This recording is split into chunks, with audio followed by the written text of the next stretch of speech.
The doors to Richard Collins' office were flung open, and Laura was shoved inside.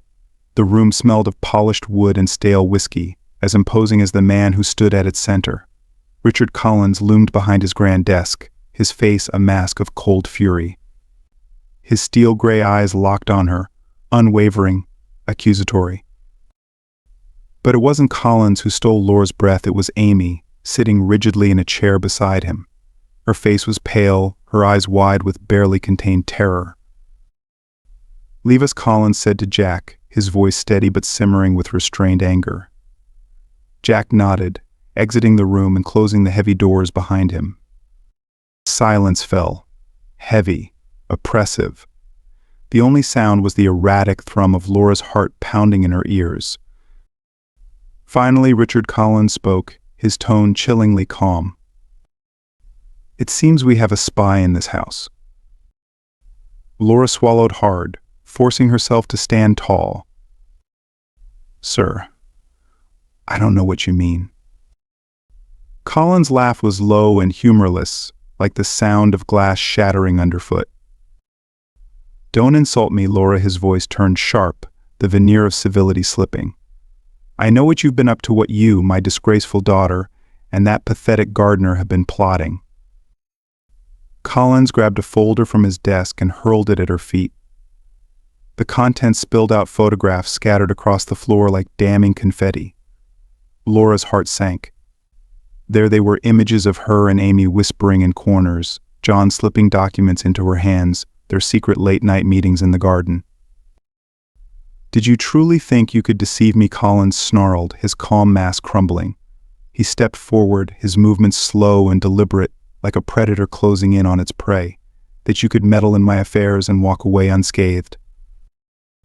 Laura's throat went dry. Fear coiled inside her, but when she glanced at Amy, so small, so scared, something fierce sparked within her. Courage, born from desperation, straightened her spine. "What you're doing is wrong," Laura said, her voice trembling but resolute. "You can't force your daughter to marry someone she doesn't want. And your business, your dealings, they're illegal, and you know it." Collins' eyes darkened, his steps closing the distance between them. "You don't know what you're talking about," he hissed, his face inches from hers. "Who do you think you are, Laura? You're nothing. A maid, insignificant, replaceable." Laura flinched but didn't back down. Her gaze held steady. "I may be just a maid, Mr. Collins," she replied, her voice steadying as her anger overpowered her fear. "But even I know the difference between right and wrong. And what you're doing, what you've been doing, is wrong." Collins let out another harsh laugh, his eyes narrowing with cold malice. "And what exactly do you plan to do about it? Run to the police? No one will believe you." Laura exhaled slowly, bracing herself. The moment had come. She slipped her hand into her robe pocket and pulled out a small, metallic USB drive. Its weight was reassuring, though her fingers shook. "They might not believe me," she said, holding it up. "But they'll believe this." Collins froze. For the first time, Laura saw something she hadn't expected: fear. It flashed in his eyes like a crack of lightning. "What is that?" he demanded, his voice suddenly unsteady. Laura lifted her chin. "Evidence. Copies of everything you've tried to bury. The bribery, the blackmail, the illegal contracts." Collins lunged forward, his face twisted in rage, but Laura was ready. She stepped back, clutching the USB tightly. "Don't even think about it," she warned, her voice sharp. "There are copies. If anything happens to me or Amy, this goes straight to the authorities." For a moment she thought Collins might strike her, his hands clenched at his sides, his face contorted with fury. But then something shifted. His expression hardened into calculation, a man weighing his options, realizing he'd been cornered. "What do you want?" he growled, his voice low, dangerous. Laura steadied herself, her breath slow and deliberate. "I want you to leave Amy alone. Call off this ridiculous marriage. Let her live her own life. And I want you to stop your illegal activities, all of them." Richard Collins let out a bitter laugh, sharp and venomous. You ask for far too much. Before Laura could respond, Amy, surprising them all, rose to her feet. Her small, trembling voice carried a strength that no one had heard before. No, Father, she's not asking for too much. She's asking for what's right. Richard turned to his daughter, his expression wavering between fury and something else. Regret? Guilt? Shame? Laura couldn't quite tell. With a slow turn back toward Laura, Richard's voice hardened. And what if I refuse? Laura straightened her spine, her chin lifting with quiet resolve as she met his icy gaze. Then, this information goes public. Your business, your reputation, everything you've built will crumble. The room fell silent, heavy with tension. Laura felt the sweat tracing cold lines down her back as her heart pounded violently in her chest. She had played every card. Now all she could do was wait. The seconds dragged like hours until Richard exhaled a long, reluctant sigh. Fine, he muttered, his voice laced with exhaustion. You win. The marriage is off. Amy let out a soft, strangled sob of relief and rushed to Laura, wrapping her arms tightly around her. Richard watched the scene, his face unreadable, his jaw tight. But don't think this is over, he warned coldly. You two have 24 hours to get out of this house. And if I hear so much as a whisper of my business leaking. The unspoken threat hung in the air, chilling Laura to her core. She nodded, pulling Amy protectively closer. Understood. We'll be gone by tomorrow. As they left his office, Laura's relief was shadowed by a deep unease. Amy was free for now, but at what cost? The future was a great unknown, filled with uncertainties and risks. But none of that matters, Laura thought, glancing at Amy's face, soft with relief. We're together, and we're free. The clock in the Collins mansion struck midnight, each chime reverberating through the cavernous halls like the distant echo of a gunshot. Laura stood by her small window, the pale moonlight spilling across the gardens, painting them silver and still. This is it, she thought, clutching her small, worn backpack. Now or never. Every muscle in her body felt tight as she slipped out of her room and into the shadowed service corridors. Years of working in the mansion had taught her how to move silently, but tonight each creak of the floorboards seemed deafening. Laura reached Amy's door and tapped lightly 3 quick knocks. It opened almost immediately. Amy stood there, pale as a ghost, her wide blue eyes filled with both terror and determination. Are you ready? Laura whispered. Amy nodded, her small bag clutched tightly to her chest. Yes, she breathed, her voice shaking. Let's go, before I lose my nerve. They moved through the corridors like shadows, their footsteps soft, their breathing shallow. Every darkened corner, every faint sound of the old house settling made Laura's heart jump. Beside her, Amy trembled, her fear almost palpable. Stay calm, Laura reminded herself, silently urging her own racing heart to slow. For Amy's sake. Finally, they reached the back door of the kitchen.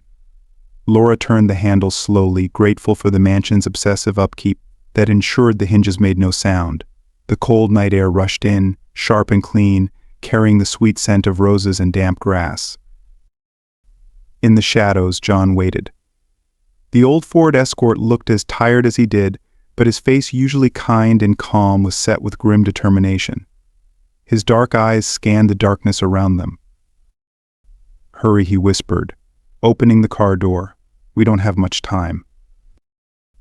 Laura helped Amy into the back seat before sliding into the passenger side. John turned the key, and the engine sputtered to life, its sound impossibly loud against the stillness. The car began to roll forward, slow at first, then faster as they slipped through the gates of the estate. Laura couldn't help but look back at the mansion, the towering symbol of wealth and power that had been her prison for so many years. Its darkened windows seemed to glare at her, as though the house itself resented their escape. Goodbye, she thought, a mix of relief and dread settling in her chest. God forgive us for what we're doing." But the moment of relief was short-lived. Suddenly, lights blazed to life across the mansion, and the distant shouting of voices pierced the night. "Damn it," John swore, his hands tightening on the wheel. "They found out." The Ford lurched forward as he floored the accelerator. The tired engine roared in protest, but the car gained speed. Laura spun around, her heart seizing as she saw two black SUVs tear out of the garage, their headlights blinding in the rearview mirror. "They're coming," Laura shouted, panic gripping her voice. Amy let out a strangled sob from the back seat, her hands digging into the seat so tightly her knuckles turned white. Oh God," she whimpered, tears streaming down her cheeks. John gritted his teeth, his gaze fixed ahead. "Hold on," he barked, swerving the car sharply around a corner. The old Ford groaned as though it might fall apart, but it held. The SUVs were gaining, their headlights filling the interior with harsh, unforgiving light. Laura turned to John, desperation choking her. "Do something." John's jaw clenched. "There's a shortcut," he said tightly. "Just up ahead. If we can make it there, they'll miss us." The car skidded around the bend, the tires screaming in protest. For one terrifying moment, Laura thought they'd tip over, but then the car righted itself, and John veered onto a barely visible dirt road. He killed the headlights, plunging them into near-total darkness. The car bumped and jolted over the uneven road, throwing them around as John gripped the wheel with steely focus. The roar of the CVs faded into the distance, their engines rumbling past on the main road. After a tense, breathless silence, John exhaled, his voice shaking with adrenaline. "I think we lost them." Laura let out a shaky breath, her hands trembling in her lap. She turned to check on Amy, who was curled in the back seat, her face pale, streaked with tears. "It's okay, Miss Amy," Laura whispered softly. "We're safe now." Amy nodded weakly, her voice barely audible. I can't believe we did it." John slowed the car, the worst of the danger now behind them. "I know a place where we can lay low," he said. "It's a small town. I've got a friend there who'll help us." Laura closed her eyes for a moment, exhaustion replacing her fear. "Thank you, John," she murmured, sincerity thick in her voice. "We couldn't have done this without you." John shrugged, though a faint smile crossed his lips. "Someone had to help you get out of that hellhole." The car rumbled on, the dawn beginning to brighten the horizon. For the first time, hope felt real. They were free for now, and as Laura looked at Amy, curled up and safe, she knew it was worth every risk they had taken. The hours passed in a blur, the worn wheels of the old car humming along desolate roads as darkness began to surrender to dawn. Amy had finally fallen into an uneasy sleep in the back seat, her exhaustion overtaking the waves of tension that had consumed her. Laura watched her for a moment, the young woman's face peaceful, her hand still gripping her small bag even in sleep. As the first streaks of morning light bled across the horizon, painting the sky with hues of pink and gold, the car slowed. Ahead of them lay a small, sleepy town, its streets empty and quiet. John guided the tired Ford Escort toward the outskirts, where a modest house sat tucked between tall, swaying trees. The car creaked to a stop in the gravel driveway. "We're here," John murmured, his voice breaking the fragile silence. He turned off the engine and leaned back with a tired sigh. Laura turned to Amy, gently touching her shoulder to wake her. Amy stirred, blinking into consciousness.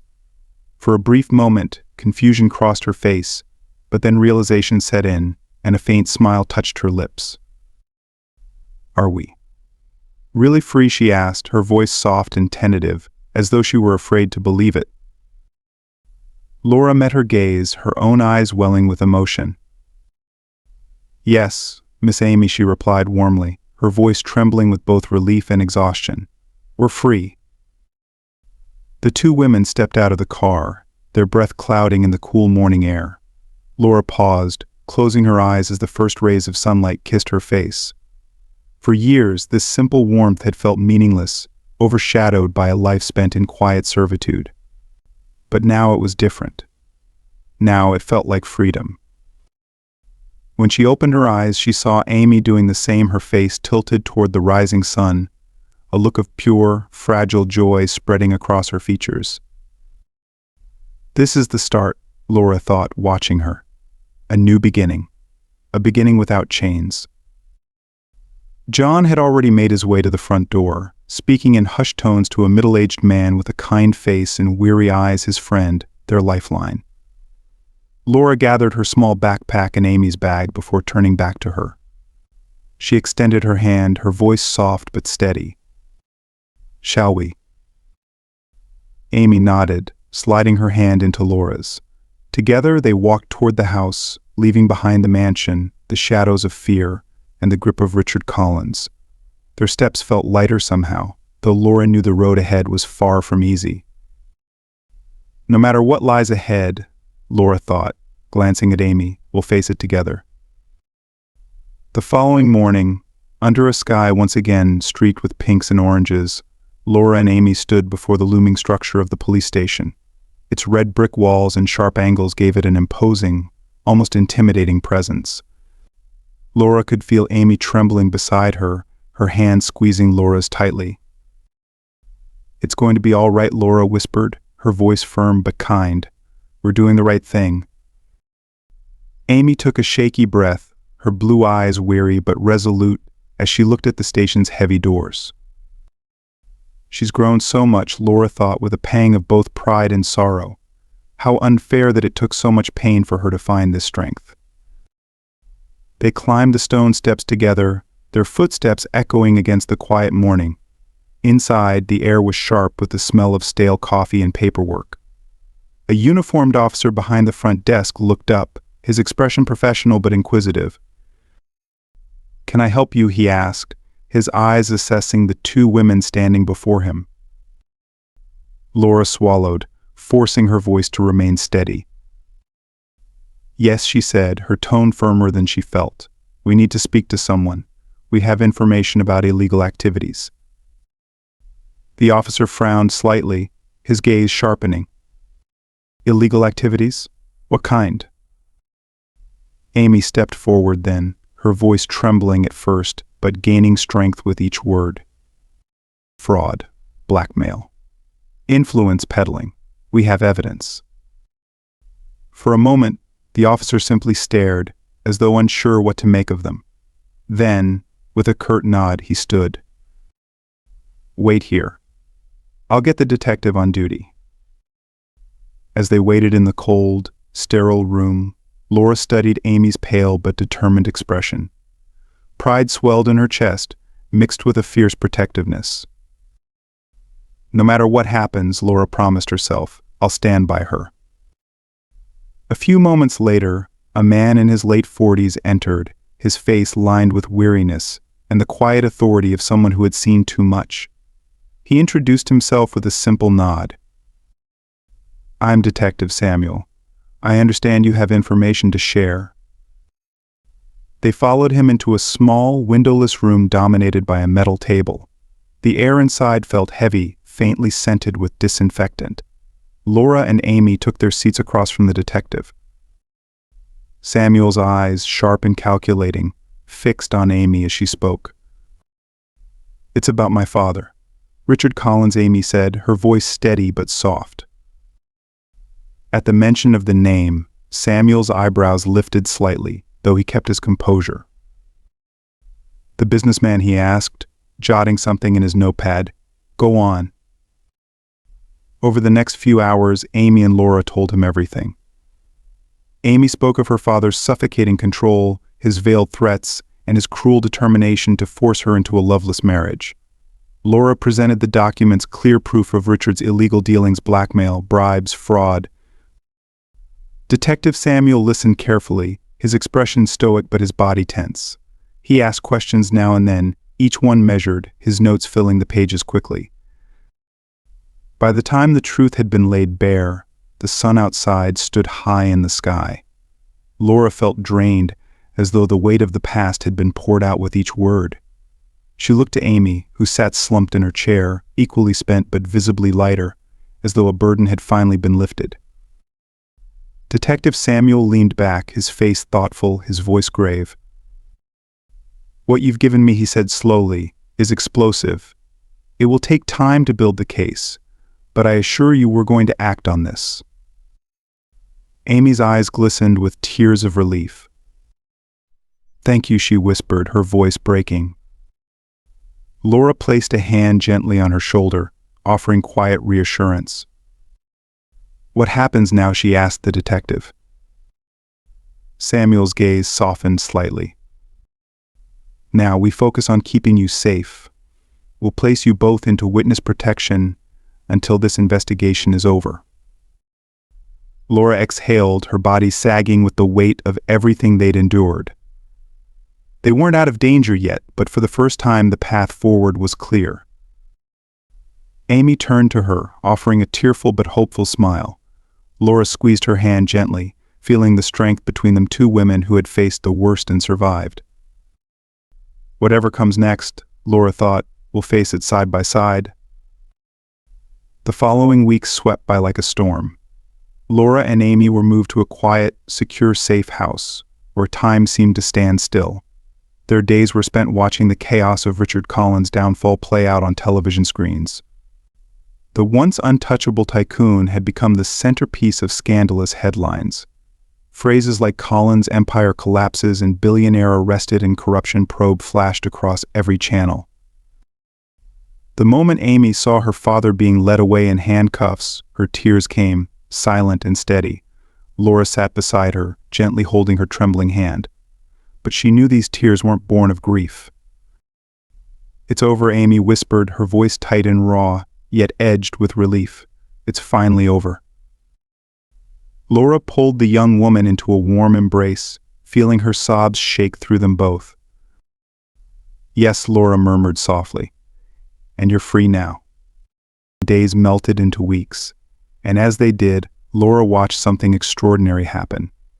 The timid, scared girl she had protected in the Collins mansion began to disappear, replaced by someone new, someone stronger. Amy's eyes, once clouded with fear, now gleamed with determination. The burden of her father's control had been lifted, and in its place grew a fierce resolve. Amy soon made a decision that would alter not just her own life, but the lives of countless others. With what remained of her inheritance after the investigations, she founded the New Hope Foundation, an organization dedicated to helping victims of domestic abuse and human trafficking reclaim their lives. When she approached Laura with her idea, hope shone in Amy's gaze. "Are you sure you want to do this with me?" Amy asked one evening, her voice laced with both gratitude and uncertainty. "You don't have to, you've already given me so much." Laura reached for Amy's hands, squeezing them firmly. "I want to," she said, her voice steady and resolute. "After everything we've been through, I feel like I've found my purpose. I can't imagine doing anything else." Tears welled in Amy's eyes as she threw her arms around Laura. "Thank you," she whispered, her voice trembling with emotion. "For everything."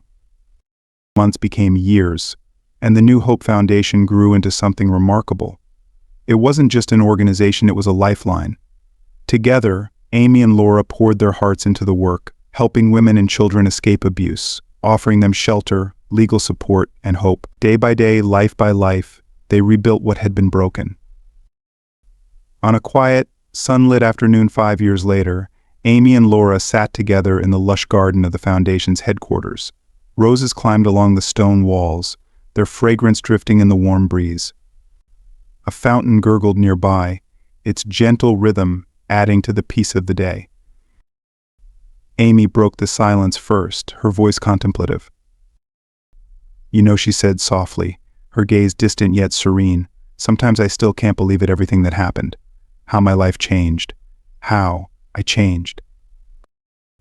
Laura looked at her, her heart swelling with pride and affection. Amy had become so much more than the frightened girl who once hid behind locked doors. She had become a beacon of hope for others, a voice for those who had none. "You've always been amazing," Amy Laura said, her voice gentle but firm. "You just needed someone to believe in you, to give you a chance to shine." Amy turned to her, her eyes shimmering with emotion. She reached for Laura's hand, squeezing it with quiet gratitude. "And you gave me that chance," she said, her voice thick with feeling. "You risked everything for me, Laura. I'll never forget that." Laura blinked back tears, her throat tightening with emotion. "It was worth it," she replied softly, her voice catching. "Every single moment." For a while, neither of them spoke. They simply sat together in the garden, surrounded by the sweet scent of roses and the quiet hum of life. Laura tilted her head back, letting her eyes rest on the clear blue sky. "Who would have thought," she reflected, "that by saving someone else I'd find my own path?" Amy stood then, brushing the grass from her skirt and turning to Laura with a bright smile. "Ready to get back to work?" she asked, her voice brimming with energy and purpose. Laura smiled, her heart full as she reached for Amy's extended hand. "Always," she answered. Together, they walked back toward the foundation's main building, ready to take on whatever challenges the day might bring. The sunlight warmed their faces as they moved forward, side by side, like a promise of brighter days ahead. No longer were they maid and mistress, but equals friends, partners, and family in every way that mattered. Adversity had forged an unshakable bond between them, and hope had given them a purpose that stretched far beyond themselves. As they walked, Laura looked over at Amy, seeing the determination and compassion shining in her eyes. They had come so far, and while the road had been long, the future now gleamed with endless possibilities. Together, Laura thought, we'll continue to make a difference, one life, one soul at a time. The sun hung high, its golden rays spilling over the foundation like a blessing, as Laura and Amy stepped forward into the future undaunted, unshaken, and ready for whatever lay ahead. In a world where power can corrupt and silence the innocent, one brave woman's determination to help a young girl reclaim her freedom becomes a beacon of hope. Laura, a loyal servant, risked everything to save Amy, the daughter of a ruthless tycoon, Richard Collins. Trapped in a gilded cage, Amy was forced to live under her father's control, a life void of choice or happiness. When Laura uncovered Richard's dark secrets, fraud, blackmail, and illegal dealings, she refused to turn a blind eye. With the help of John, the gardener, they orchestrated a daring escape and faced unimaginable danger. Through fear, pursuit, and uncertainty, they never gave up. Together they exposed Richard's crimes and brought him to justice. But this is more than just a story of escape. It's about transformation. Amy, once a frightened girl, became a symbol of strength and hope. With Laura by her side, she built the New Hope Foundation, a sanctuary for those suffering from abuse and exploitation, giving countless others a second chance at life. This tale reminds us that even in the darkest moments, courage and compassion can ignite change. It's about how one act of kindness, one unwavering belief in another, can rewrite destinies. If this story touched your heart, don't forget to like, subscribe, and share this video with others who need a reminder that hope always finds a way. We'd love to hear from you. What part of Laura and Amy's journey inspired you the most? Share your thoughts, emotions, or personal reflections in the comments below. Your voice matters, and together we can continue to spread messages of hope, resilience, and change. Thank you for watching. And remember, even the smallest act of kindness can spark a revolution.